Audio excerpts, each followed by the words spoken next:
Hi, everybody. It's Monica with American English with Monica. I am so glad you're here. We're talking about phrasal verbs still, yes. Every week, I'm going to review some phrasal verbs with you. These are really important.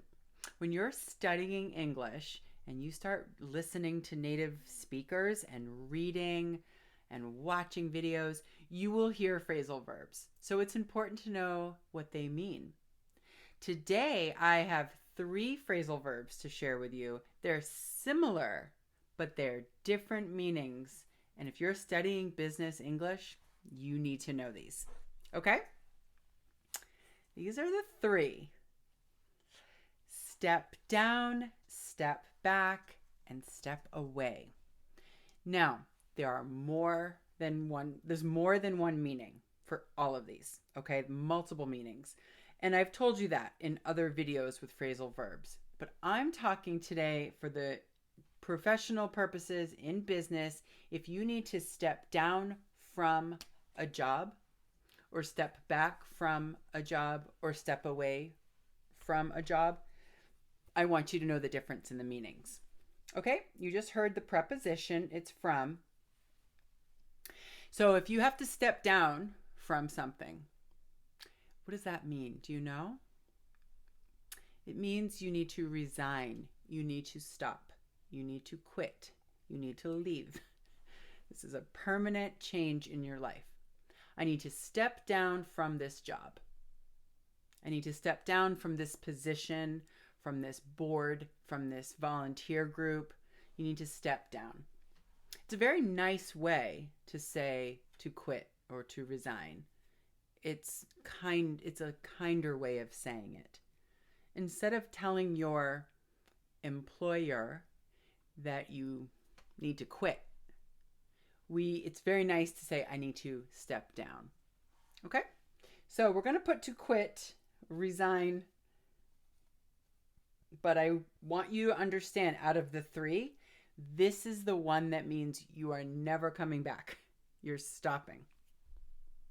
Okay?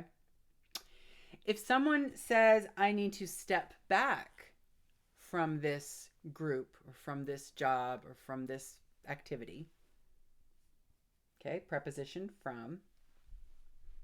If they need to step back, that just means they need less responsibility, less involvement. They are still going to be involved, but they need to take a step back so that other people can do more work instead of them. So for example, if you have a job and you're working full-time, which typically in American jobs, full-time usually means 40 hours per week. That's typical. And if you need to step back, you might tell your boss you need to work part-time. Maybe you can only work 20 hours or 30 hours, but you need less involvement. Okay? So you're still involved, but you're taking less responsibility. So you're just doing less time, less responsibility. And if someone says they need to step away, this means you need to take a break, temporary break.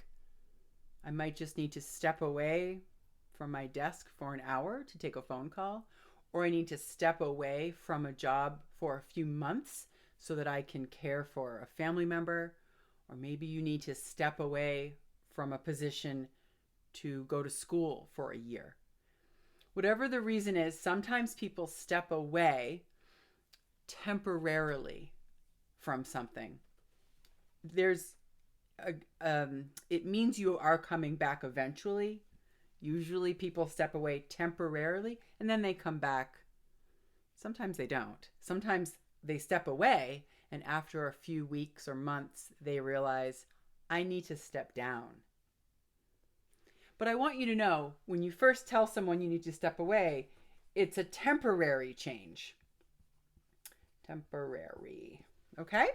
So this is important because if your boss tells you that someone in your office has stepped down, you're not going to see them again. If they stepped back, maybe they're working on different projects and other people will work on their job. And if they need to step away, it's temporary. Okay? These are important to know. I'm really glad you're here. I'm glad you're studying your phrasal verbs with me. I love it. If you have questions or comments, or there's a phrasal verb you're having some trouble with and you want me to do a video about it, just put it in the comments. Okay? Thanks so much. I'll see you next time. Bye.